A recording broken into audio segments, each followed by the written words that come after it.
welcome once again. Do you want to easily recall information, or do you want to explore innovative and creative ideas? Then you can do it with the help of mind mapping. Yes, it is the mind mapping. With a few steps, you can set your goal and achieve them. You can change your career and explore new and creative ideas. So let us discuss what is mind mapping and how it works. A mind map is a graphical way to represent ideas and concepts. It is a visual thinking tool that helps structuring information, helping you to better analyze, comprehend, recall, and generate new ideas. Mind mapping ही एक graphical अर्थात आलेख किंवा आकृती असणारी एक प्रणाली आहे जी आपल्या मनातील विविध विचार आणि संकल्पना हे मूर्त स्वरूपामध्ये मांडण्यासाठी मदत करते. मूर्त स्वरूपामध्ये म्हणजे दृश्य स्वरूपामध्ये हे एक व्हिज्युअल थिंकिंग टूल आहे आणि या टूलच्या माध्यमातून आपल्या मनामध्ये असणाऱ्या माहितीची रचना करण्यास ते मदत करतं. आपल्या मनामध्ये असलेल्या माहितीचे विश्लेषण, आकलन, संश्लेषण आणि नवनवीन कल्पना तयार करण्यास माइंड मॅप मदत करते. Mind mapping is a method aimed at representing information and knowledge in a graphical structure through a visual language based on word, an image or a symbol. Mind mapping ही एक पद्धत आहे जी graphical रचनेमध्ये माहिती व ज्ञान यांचं प्रतिनिधित्व म्हणजे थोडक्यात ती कागदावरती उतरवण्याच्या उद्देशाने व्हिज्युअल भाषेमध्ये तयार करण्यात आलेली आहे. थोडक्यात काय, माइंड मॅपिंगच्या माध्यमातून आपल्या मनामध्ये असणारे वेगवेगळे विचार, संकल्पना, माहिती, ज्ञान हे आपण माइंड मॅपिंगमधून कागदावरती प्रत्यक्षात उतरवू शकतो. In the mind mapping, visual language is based on words, images, icons, backgrounds, object and colours. म्हणजे माइंड मॅपिंगमध्ये जे आपण व्हिज्युअल लँग्वेज वापरतो त्या व्हिज्युअल लँग्वेजमध्ये काय काय येतं तर शब्दांच्यामध्ये लेटर्स असतील किंवा एखादा शब्द असेल, काही इमेजेसचा वापर करू शकतो. त्याचबरोबर आपल्या मनामध्ये असणारे आयकॉन्स, त्याला एक वेगळ्या पद्धतीची बॅकग्राऊंड किंवा ऑब्जेक्टचा वापर करून आपण माइंड मॅप हा तयार करू शकतो. Then who evolve this mind map? In the late 60s, the psychologist Tony Buzan, as a result of his research on learning and human brain, gave a birth to a method of organizing ideas using a drawing tree structure, leading to his concept of mind mapping. The term evolved by Tony Buzan, who was a psychologist, businessman, teacher and speaker in late 60s. Tony Buzan या प्रसिद्ध मानसशास्त्रज्ञाने 1960च्या दशकामध्ये mind mapping या पद्धतीचा आविष्कार केला. So mind map means is a diagram that organises information in a radiant structure around a single central topic or idea. या डेफिनेशनवरून आपल्याला काय कळतं पहा की माइंड मॅपिंग ही एक आकृती आहे आणि याच्यामध्ये एखादा मध्यवर्ती विषय किंवा कल्पना याच्यामधून माहिती बाहेर काढली जाते आणि ती संरचनेच्या स्वरूपामध्ये मांडली जाते. म्हणजे माइंड मॅपिंग हा आपल्या मनातील एखाद्या विषयावरती किंवा कल्पनेवरती आधारित असणारा संरचनेतील एक आराखडा आहे किंवा आकृती आहे. In this diagram, instead of whole sentences, mind maps consist keywords, short phrases and images. अशा या आराखड्यामध्ये आपली माहिती मांडत असताना पूर्ण वाक्याऐवजी त्याच्यामध्ये काही महत्त्वाचे शब्द, फ्रेज किंवा काही वेळेला आपण आकृत्यांचा वापर करतो. Mind maps also use colours and different format options to highlight idea and make the whole map more memorable. आणि अशा माइंड मॅपची निर्मिती करत असताना काही रंगसंगतीचा वापर केला जातो, काही गोष्टी अधोरेखित केल्या जातात जेणेकरून तो माइंड मॅप अत्यंत संस्मरणीय बनेल अशा पद्धतीने तयार केला जातो. विद्यार्थ्यांनीसुद्धा या व्याख्येमधून किंवा माहितीमधून लक्षात घ्यायचं आहे की माइंड मॅपमध्ये काही कीवर्ड्स, फ्रेज, इमेजेस, रंगसंगती याचा वापर करू शकतो. माइंड मॅप ही संकल्पना काय आहे तर ती दृश्य स्वरूपामध्ये मांडली जाते. त्याच्यामध्ये विशिष्ट क्रम असतात आणि या क्रमच्या सुरुवातीला एक सेंट्रल आयडिया, मध्यवर्ती कल्पना असते आणि या मध्यवर्ती कल्पनेला जोडल्या जाणाऱ्या त्याच्या शाखा किंवा संबंधित विषयानं ती पुढं पसरत जाताना दिसते. म्हणजेच माइंड मॅप हा आपल्या मनाचा, मनातील विचारांचा आणि संकल्पनेचा आरसा आहे. या व्याख्येनंतर मग ही माइंड मॅपिंग पद्धती काम कशी करते तर आपल्या मनामध्ये प्रत्येक वेळेला वेगवेगळे विचार हे सतत येत असतात. परंतु विद्यार्थी मित्र हो, जेव्हा मी तुम्हाला एक विशिष्ट शब्द देतो आणि त्यावरती विचार करा असं सांगतो, त्यावेळेला आपले विचार हे त्याच्या अवतीभोवतीचे असतात. Let us take an example. When I say social media, बघा आपल्या मनामध्ये येणारे विचार हेच होते का? कदाचित विद्यार्थी मित्र असतीलही, परंतु जेव्हा आपण सोशल मीडिया म्हणतो त्यावेळेला सर्वसाधारणपणे आपल्या डोळ्यासमोर Facebook, Twitter, WhatsApp, YouTube, Gmail, LinkedIn, Snapchat असे सोशल मीडियाशी आधारित बरेचसे शब्द, माहिती, इमेजेस एकत्र होतात. म्हणजे काय होतं, when I said a particular word social media, your brain try to think about that and trying to collect all information, images, color related to that main idea. This process called mind mapping process, and this process is open to free interpretation by each individual. ही अशी एक पद्धती आहे जी व्यक्तिपरत्वे त्याचं interpretation हे वेगवेगळं असू शकतं. This interpretation can be done with various types of frame of mind mapping. So, let us discuss different frames and designs of mind mapping. Students, each mind map is based on a basic thinking process. Mind mapping चे जरी वेगवेगळे frames आणि designs असल्या तर ही जी basic process आहे ही माणसाच्या विचार प्रक्रियेवरती म्हणजेच विचार करण्याच्या पद्धतीवरती आधारित आहे आणि प्रत्येक माणसाची विचार करण्याची पद्धत ही वेगवेगळी आहे. या ठिकाणी काही बेसिक्स अशा फ्रेम्स आणि डिझाईन्स दिलेले आहेत. फर्स्ट या ठिकाणी दिलेले आहे flow map, second multi flow map, third brace map, fourth tree map, fifth circle map, six bubble maps and seven double bubble maps. These are some commonly and popularly used in mind mapping. हे सगळे mind मॅपिंगचे जे frames किंवा designs आहेत याची thinking process जरी common असली तरी वेगवेगळ्या उद्देशासाठी वेगवेगळे माइंड मॅप्स वापरले जातात. माइंड मॅपिंग पद्धतीमधली पहिली फ्रेम आहे flow map. It is used for ordering and sequence. Flow मॅपचा वापर माइंड मॅपिंगमध्ये क्रम, अनुक्रम हे दाखवण्यासाठी केला जातो. हे उभ्या किंवा आडव्या पद्धतीच्या स्वरूपामध्ये लिहिले जाते. Second is multiple flow map. It is useful in analysing causes and effects. Multiple flow map याचा वापर हा विश्लेषण, त्याची कारणं आणि परिणाम दाखवण्यासाठी केला जातो. Third is brace map. The thinking skill is whole to part reasoning. It means it describes the whole of something and its a part.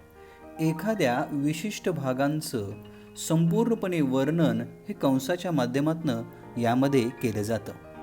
Fourth is tree map and thinking skill is classify or categorise. In this tree map we can classifying and grouping reads it vertically from the central idea mentioned on the top. Tree मॅपचा वापर एखादी माहिती वर्गीकरण करणं किंवा groups करणं याच्यासाठी वापरली जाते. याच्यामध्ये सुरुवातीला टायटल दिलं जातं आणि त्याचे डिटेल्स हे खाली एखाद्या प्रवाह तक्त्याप्रमाणे किंवा वृक्ष तक्त्याप्रमाणे केले जातात. The fifth design is circle map, and it is used in thinking skill of defining in context and brainstorming. Circle map या विचारप्रवाहामध्ये मध्यभागी एक मुख्य मुद्दा किंवा कन्सेप्ट होते, त्याच्या बाजूला त्याच्या संबंधित असणाऱ्या वेगवेगळ्या आयडियाज, एक्झाम्पल, डेफिनेशन्स आणि सरतेशेवटी या गोष्टीची डिटेल्समध्ये माहिती दिली जाते.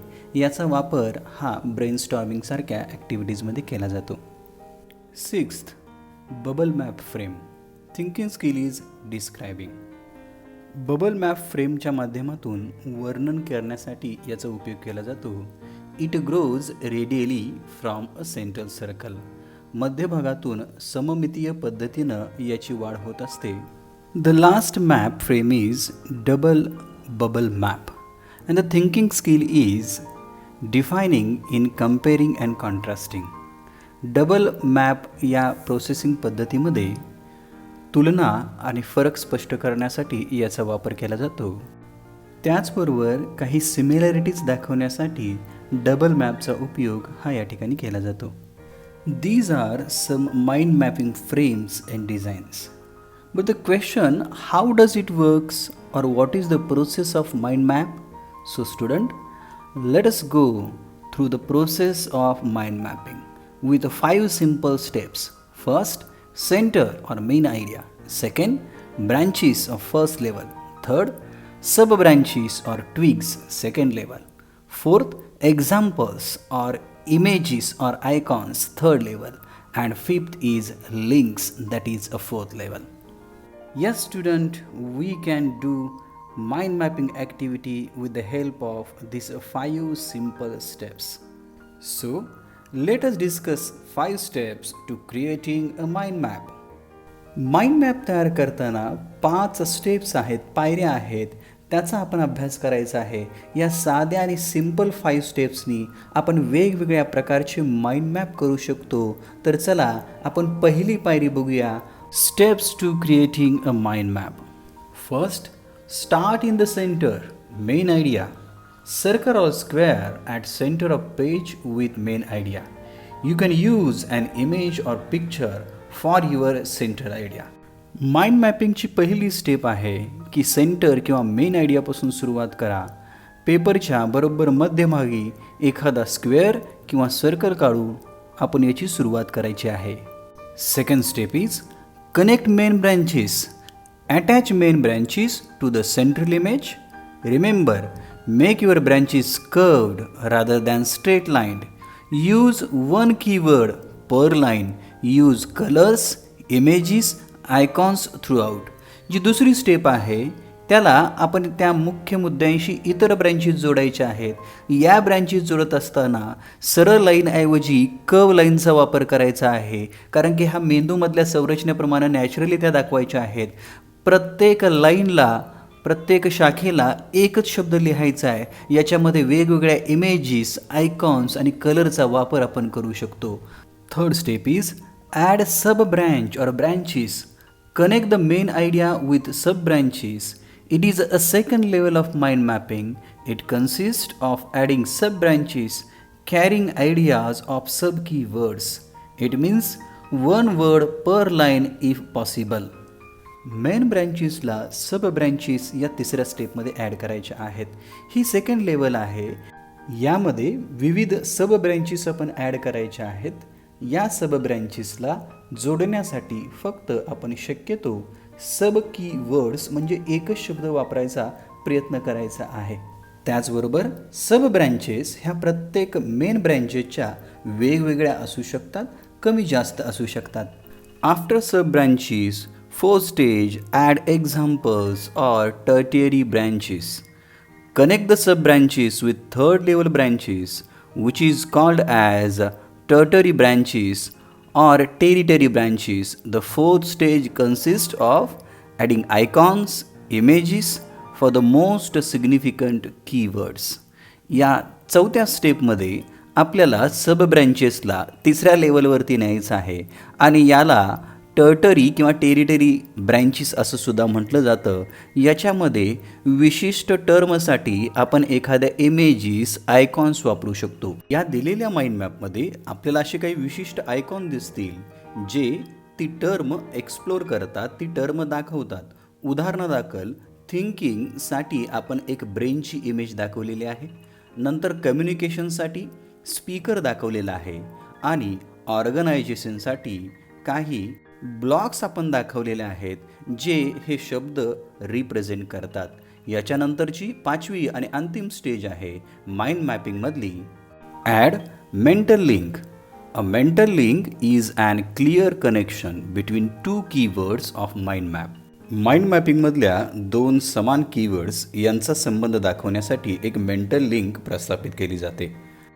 अ mental link always has a label describing the purpose of relationship. आणि ह्या मेंटल लिंकचा उपयोग काय होतो, तर 2 गोष्टीमधलं रिलेशन दाखवणं हा उद्देश असतो.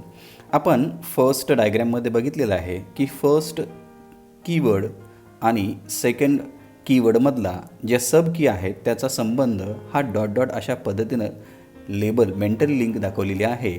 आणि त्याचं एक्झाम्पल खाली घेतलेलं आहे. थीम आहे स्कूल आणि लायब्ररी, आणि याच्यामध्ये जो समान टॅग आहे तो पेन आणि क्लासरूम यांचा समान टॅग किंवा मेंटल लिंक जे आहे ते बुक्स असं दाखवलेलं आहे. म्हणजे काही माइंड मॅपमध्ये 2 गोष्टींचा एकमेकांशी असणारा क्लिअर संबंध, ज्याला आपण कनेक्शन म्हणतो, मेंटल लिंक म्हणतो, ती लिंक आपण दाखवायची आहे. स्टुडंट, इन शॉर्ट आपल्याला काय सांगता येईल, start with centre theme or idea, writing only on single keyword per line, drawing lines with same length than words, draw central lines thicker than other lines, use images or icons, draw or add mental link if so. Students, these are some samples of mind mapping. Center, draw the bold line. Color, use the frames, icons, backgrounds, mental links. If we follow these steps, we can map a very beautiful and creative mind map.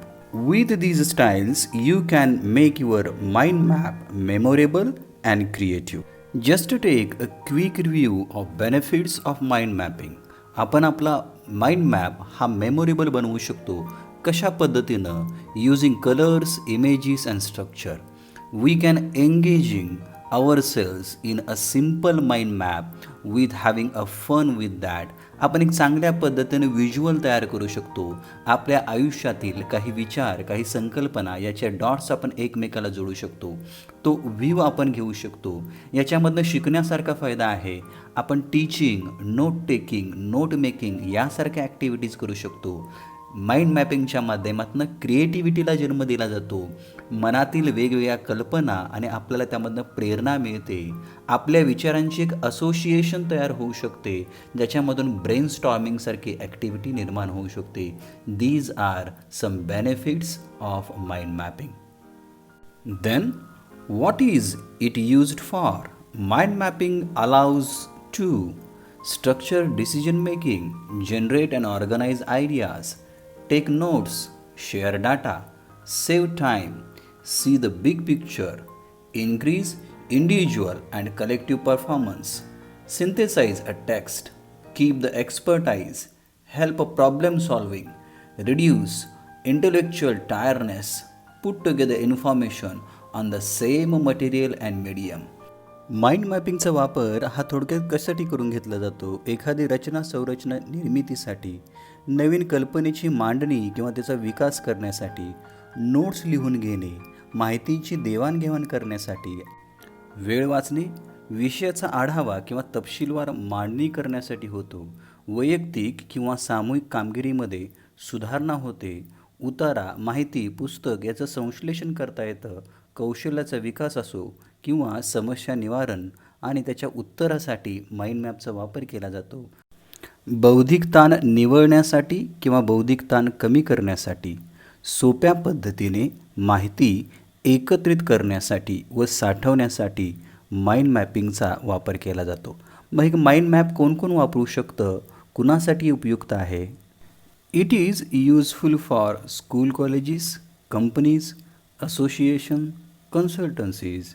It means everyone has their own issues, so mind map is useful for all. So student, with the basic information of mind mapping, here we are going to discuss some activities and some questions which will be asked in your HSC examination. Here is the first activity. Observe the given figure and complete the activities that follows. Students, please see there are few questions asked on this diagram. या ठिकाणी या mind मॅपवरती काही प्रश्न विचारलेले आहेत. A. Replace the main idea by any other thought or title of your own. या mind मॅपच्या मध्यभागी जी main idea आहे, मध्यवर्ती कल्पना, या ठिकाणी तुमचा विचार किंवा त्याला शीर्षक द्यायचं आहे आणि ह्या माइंड मॅपला सुरुवात करायची आहे. B. Add 3 supporting ideas of the main idea as their branches. आणि त्या मेन आयडियाला आधारित अशा किमान 3 मेन ब्रँचेस ॲड करायच्या आहेत ज्या मुख्य मुद्द्याशी संबंधित असतील. अँड थर्ड ॲक्टिव्हिटी आज सांगितलेलं आहे, add 2 ideas of one of the branches that explain the meaning of the branches.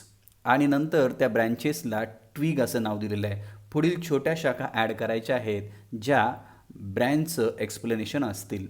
इथे ॲक्टिव्हिटी सोडवत असताना प्रत्येकाची विचार करण्याची पद्धती ही वेगवेगळी असल्यामुळे प्रत्येकाचा एकसारखाच मॅप येईल असं नाही आहे. परंतु या ठिकाणी आपण एक उदाहरणादाखल याचं ॲन्सर घेतो आहे. Please see in this chart we taken after 10th as a main idea. The branches are vocational, diploma, commerce, science, arts. आपण 10वी नंतर करिअरच्या काय वाटा आहेत या कंटेंटवरती माइंड मॅप करतो आहे. यातल्या प्रमुख ज्या ब्रँचेस आहेत after 10th vocational, diploma, commerce, science, arts ह्या मेन ब्रँचेस आहेत. In the vocational courses you can do engineering trades और commerce trades. Further we add examples, keywords, mental links, some images, icons and so on. It means student, आपल्या मनामध्ये जे जे विचार या मुख्य घटकाशी निगडीत येतात ते आपण सगळे याच्यामध्ये अविरतपणे मांडू शकतो. Second example is complete the given blank spaces, balloons with your idea in the figure that describe your basic preparation for the HSC board examination. Also complete the activities that follows. HSC board परीक्षेची पूर्वतयारी असा balloon mind map या ठिकाणी देण्यात आलेला आहे. We start from the beginning. The main idea is preparation for the HSC board examination.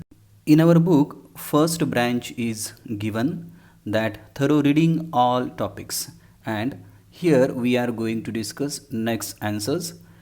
Prepare a short notes with points, solve previous year question papers, discuss with topics with your friends, take a proper food and sleep, organize group discussion, revise all the important topics, and clear all doubts before examination. Student, like this you can add so many branches in this main idea. The second activity is A2. Given below is a mind mapping template. Use your ideas, thoughts and concepts to illustrate and develop them.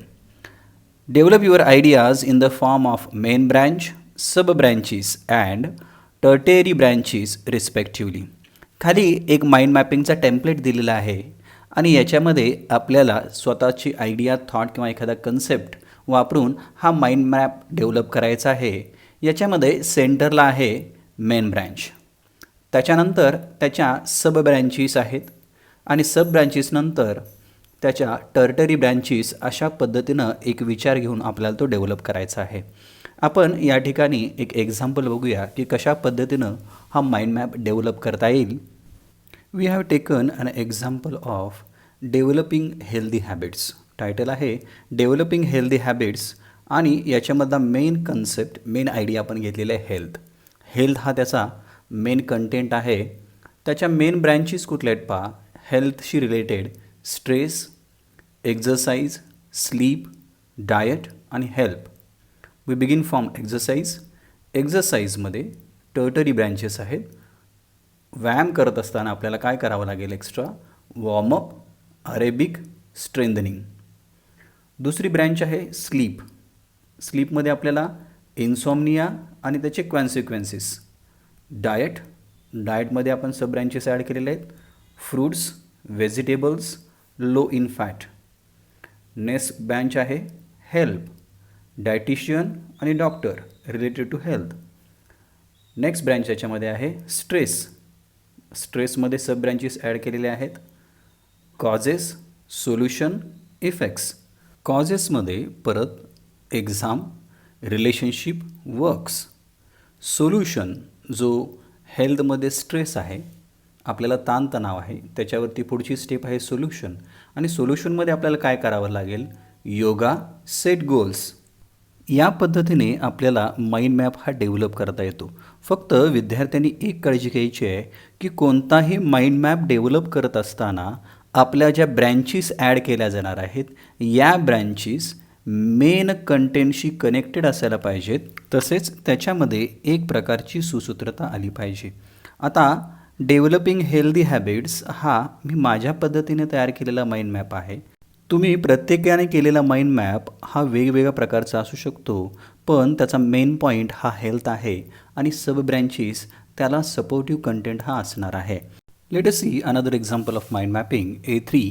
Develop a mind mapping frame or design to show the development in your personality seen within yourself in the last 5 years. You can take the help of the following points in order to develop each of them into further branches. The points are development in physics, self-learning process, communication skills, social awareness, family responsibilities. आपल्याला या ठिकाणी personality development याचा एक mind map develop करायचा आहे आणि काही points आपल्याला सजेस्ट केलेले आहेत. त्याच्या आधारे मागील 5 वर्षामध्ये आपल्यामध्ये कशा पद्धतीनं पर्सनॅलिटी डेव्हलपमेंट झालेली आहे हा माइंड मॅप डेव्हलप करायचा आहे. Exam point of view board परीक्षेमध्ये अशाच पद्धतीचा टास्क आपल्याला दिला जाणार आहे. आपण बघूया की ही ॲक्टिव्हिटी आपल्याला कशा पद्धतीनं सॉल्व करता येते. यातला मेन पॉईंट आहे personality development. In this example, we added 6 main branches. We begin from learning skills. Personality development मध्ये पहिली ब्रँच आपण ॲड केलेली आहे learning skill. Second, physical or health. Third, behaviour development. Fourth, social awareness. Fifth, family responsibility.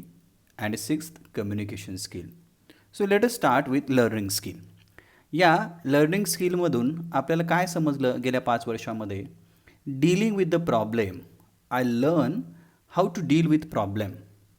Specific language and decision making. Dealing with प्रॉब्लेममध्ये आपण काय शिकलो? Deal any problem positively. So positively. Specific लँग्वेजमध्ये एक मी foreign language शिकलेलो आहे. मला ती पर्सनॅलिटी डेव्हलपमेंटसाठी आवश्यक वाटत होती म्हणून फॉरेन लँग्वेज. त्याच्यापुढे सुद्धा आपण आणखी एखादं एक्झाम्पल देऊ शकतो की German language, French language. Okay. तर नेक्स्ट आहे फिजिकल हेल्थ. पर्सनॅलिटी डेव्हलपमध्ये गेल्या 5 वर्षामध्ये माझा जो फिजिक आहे किंवा हेल्थ आहे त्याच्यामध्ये झालेल्या चेंजेस. Food habit. गेल्या 5 वर्षामध्ये माझी जेवणाची खानपान पद्धत बदलली. And physical fitness. याच्यामध्ये सुद्धा आपण एक्स्ट्रा एक्झाम्पल ॲड पुढे करू शकतो की फिजिकल फिटनेसमध्ये ग्रोथ झालेली आहे, बॉडी मसल्स या पद्धतीने. देन नेक्स्ट मेन ब्रँच आहे बिहेवियरल डेव्हलपमेंट. आपल्या वागणुकीमध्ये काय बदल झाला? अँगर मॅनेजमेंट. चीड याच्यावरती मी नियंत्रण करू शकलो. Friends making. आपल्याला मित्र बनवता आले. Time management. I can manage time with well. पुढे एक आपण फ्लोटिंग ऑप्शन दिलेलं आहे. याच्यामध्ये तुम्ही आणखी ब्रँच ॲड करू शकता.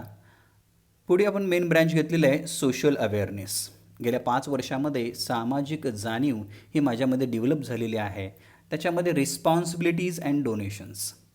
रिस्पॉन्सिबिलिटीज कशाच्या वाढल्या पहा? Water management. ही एक सामाजिक जाणीव आहे की पाण्याची बचत केली पाहिजे. Cleanliness drive. स्वच्छता राखली पाहिजे. And tree plantation. These are my responsibilities. And donation ही सुद्धा प्रवृत्ती मला गेल्या 5 वर्षामध्ये आलेली आहे. त्याच्यामध्ये blood, food, clothes and money. Next main branch आहे फॅमिली रिस्पॉन्सिबिलिटीज. गेल्या 5 वर्षामध्ये माझी जी पर्सनॅलिटी डेव्हलपमेंट झाली त्याच्यामध्ये कुटुंबाबद्दलसुद्धा जबाबदारी माझ्या काही आहेत याची जाणीव झाली. मग ह्या फॅमिली रिस्पॉन्सिबिलिटीजमध्ये कोणकोणत्या रिस्पॉन्सिबिलिटीज मला जाणवल्या? Financial, medical and safety all related to family. Then communication skill, this is also one trait of my personality. माझ्या पर्सनॅलिटीमधलं हे सुद्धा एक वैशिष्ट्य होतं की माझं कम्युनिकेशन स्किल हे गेल्या 5 वर्षामध्ये चांगल्या पद्धतीने झालेलं आहे. आता स्किल्स 2 पद्धतीचे आहेत. एक बॉडी लँग्वेज डेव्हलप झालेली आहे आणि पब्लिक स्पीकिंगमध्ये. आता बॉडी लँग्वेजमध्ये काय तर कॉन्फिडंट. आपण पब्लिक स्किलमध्ये सुद्धा आणखी एक्झाम्पल याच्यामध्ये देऊ शकतो. प्लीज सी विद्यार्थी मित्र हो की पर्सनॅलिटी डेव्हलपमेंट किंवा कोणत्याही मेन कंटेंटवरती आपण माइंड मॅप करत असताना आपल्या विचार पद्धतीनं तो आपल्याला डेव्हलप करता येतो आणि तो सो ऑन जसा पाहिजे तशा आपल्याला त्याच्या ग्रोथ देता येते, कारण की विचारांची ही न संपणारी एक मालिका आहे. नेक्स्ट ॲक्टिव्हिटी याच्यामध्ये विचारलेली आहे A4. Develop a mind mapping frame design to show the benefits of game and sports to the student. You can take the help of following points in order to develop each of them in further branches. And the points are fitness and stamina, team spirit and sportsmanship, group behavior, killer instinct, will to win. काही points दिलेले आहेत. या पॉईंट्सच्या आधारे आपल्याला हा mind map develop करायचा आहे. अशा पद्धतीची ॲक्टिव्हिटीसुद्धा आपल्याला एक्झाममध्ये विचारली जाऊ शकते. यातला मेन कंटेंट आहे benefits of game and sports. We developed 4 main branches. These are competitive growth, disciplinary growth, fitness growth and personal growth. आपण 4पेक्षा जास्त ही ब्रँचेस याच्यामध्ये दाखवू शकतो, पण एवढ्या सफिशियंट आहेत. We start with competitive growth. फायदा काय आहे गेम किंवा स्पोर्ट्समध्ये? पहिला फायदा झाला की माझ्यामध्ये स्पर्धात्मक वाढ झालेली आहे. मग ती स्पर्धात्मक वाढ म्हणजे काय आहे? किलर्स इन्स्टिंक्ट, स्पोर्ट्समनशिप डेव्हलप झालेली आहे, will to win. Mind map develop करत असताना याच्यामध्ये आपण काळजी हीच घ्यायची आहे की आपण एखादी ब्रँच, सब ब्रँच किंवा टर्टरी ब्रँच ॲड करत असताना ती संपूर्ण माहिती एका शब्दामध्ये मांडण्याचा प्रयत्न करायचा आहे. नेक्स्ट बेनिफिट आहे डिसिप्लिनरी ग्रोथ. डिसिप्लिनरी ग्रोथ, माझ्या स्वयंशिस्तीमध्ये काही सुधारणा झाल्या, हा फायदा आपण दाखवलेला आहे. Time management, responsibility, sacrifice and punctuality. Next benefit आहे फिटनेस ग्रोथ. माझ्यामध्ये स्पोर्ट्समुळं फिटनेस ग्रोथ झाली, हा माझा बेनिफिट आहे. काय आहे? Physical and mental. फिजिकलमध्ये स्ट्रेंथ, माझी ताकद वाढलेली आहे. एनर्जेटिक, मी उत्साही झालेलो आहे. इम्युनिटी, माझी प्रतिकारशक्ती वाढलेली आहे. हे बेनिफिट्स आपण मांडलेले आहेत. मेंटलमध्ये स्ट्रेस बस्टर, ताणतणाव कमी झालेला आहे. साऊंड माइंड, मनामध्ये एकाग्रता वाढलेली आहे. पेशन्स, सहनशीलता वाढलेली आहे. Next benefit personal growth. Personal ग्रोथमध्ये टीमवर्क, टीमनं कसं काम करायचं मला स्पोर्ट्समधनं कळालं, हा माझा फायदा आहे. लिडरशिप अँड डिसिजन मेकिंग, म्हणजे या सगळ्या गोष्टी बेनिफिट्स आपल्याला स्पोर्ट्सच्या माध्यमातून मिळाल्या. अशा पद्धतीनं आपण हा माइंड मॅप डेव्हलप करायचा आहे. There is one activity in our book. Complete a similar type of detailed graphical figure in your own style, showing the thoughts, ideas, concept that keep on generating in your mind, and then you choose a particular style, design or graphical representation to describe the same idea, fact, situations. Then this type of presentation can be called mind mapping. Use different shapes, arrows, lines, connectors, balloons, boxes, curve arrows, callouts, scribbles, scrolls, explosions, etc. to describe your point of view. आपल्याला या ठिकाणी जी activity दिलेली आहे की आपल्या मनामध्ये येणारे विचार माइंड मॅपिंगच्या माध्यमातून आपल्याला व्यक्त करायचे आहेत आणि याच्यासाठी आपण कोणतंही डिझाईन, कोणतीही फ्रेम वापरू शकतो. या फ्रेमच्या माध्यमातून आपल्या मनातील एक माइंड मॅप तयार करायचा आहे. याच्यामध्ये येणाऱ्या ज्या सगळ्या संकल्पना आहेत, याच्यामध्ये येणारे जे विचार आहेत ते अविरत असू शकतात, ती न थांबणारी प्रक्रिया आहे आणि आपण त्या पद्धतीनं हा माइंड मॅप डेव्हलप करायचा आहे. For example, let us take a theme as a birthday party. Birthday party याच्यावरती तुम्हाला माइंड मॅप तयार करायचा आहे. तो कशा पद्धतीने डेव्हलप करता येईल? Please see. In birthday party we select all the events and develop our mind map. First, information. इन्फॉर्मेशनमध्ये काय सांगता येईल आपल्याला? Date, address, theme. बर्थडेची आपण थीम ठरवलेली आहे. प्रिपरेशन, बर्थडेची पूर्वतयारी काय करावी लागेल? Guest list, invitation, accept invitation, buy decoration, clean the house, decorate the house. याच्यामध्ये सुद्धा काही आपण मेंटल लिंक्स वापरलेले आहेत. सर्व फूड, मग 1 2 3 4 आपल्याला कोणकोणतं मेनूज ठेवायचे आहेत बड्डेला ते आपण त्याच्यामध्ये नोट डाऊन करायचे आहेत. ॲक्सेसरीज बड्डे पार्टीला काय लागतील? Napkins, paper cups, paper plates. Birthday पार्टीला एंटरटेनमेंट काय ठेवता येईल? आपण ज्या पद्धतीने विचार करू त्या पद्धतीने ह्या ॲक्टिव्हिटीज डेव्हलप होत जाणार आहेत, ह्या ब्रँचेस डेव्हलप जाणार आहेत. एंटरटेनमेंटमध्ये सुद्धा ॲक्टिव्हिटी 1 2 3 4 आपण याच्यामध्ये लिहू शकता. नेक्स्ट आपण ब्रँच ॲड केलेली आहे केक. केक याच्यामध्ये आपल्याला काय काय करायचं आहे? Blow out candles, make a wow, greeting, eat cake हा इव्हेंट आपण त्याच्यामध्ये दाखवलेला आहे. नेक्स्ट याच्यामध्ये आहे गुडी बॅग्स किंवा रिटर्न गिफ्ट वगैरे आपण असा कन्सेप्ट टाकू शकतो आणि त्याच्यामध्ये केल्या जाणाऱ्या ॲक्टिव्हिटी एका शब्दामध्ये आपण लिहायच्या आहेत. स्टुडंट्स, हिअर आय होप की तुम्हाला माइंड मॅप हा कन्सेप्ट समजला असेल. माइंड मॅप हा कन्सेप्ट आपला ओन कन्सेप्ट आहे. याच्यामध्ये आपली विचार करण्याची पद्धती कशी आहे त्या पद्धतीने प्रत्येकाचा माइंड मॅप हा वेगवेगळा होणार आहे. परंतु exam point of view mind मॅपची प्रोसेस, त्याच्या स्टेप्स काय आहेत किंवा त्याच्यामधले टेक्निकल रूल्स काय आहेत हे आपण लक्षात घेऊन हा माइंड मॅप तयार करायचा आहे. याचबरोबर माइंड मॅपिंग या टॉपिकवरती आपल्याला काही शंका असतील तर तुम्ही कमेंट बॉक्स या सेक्शनमध्ये मला लिहू शकता. याच्या व्यतिरिक्त 12वीचे आपण बरेचसे व्हिडिओज बनवलेले आहेत. हे व्हिडिओ आपण बघायचे आहेत आणि आपल्या मित्रांना शेअर करायचे आहे आणि आपला चॅनल तुम्ही सबस्क्राईब करायचा आहे. So here keep watching and सबस्क्रायबिंग. Thank you very much. Or as mysterious as the human brain.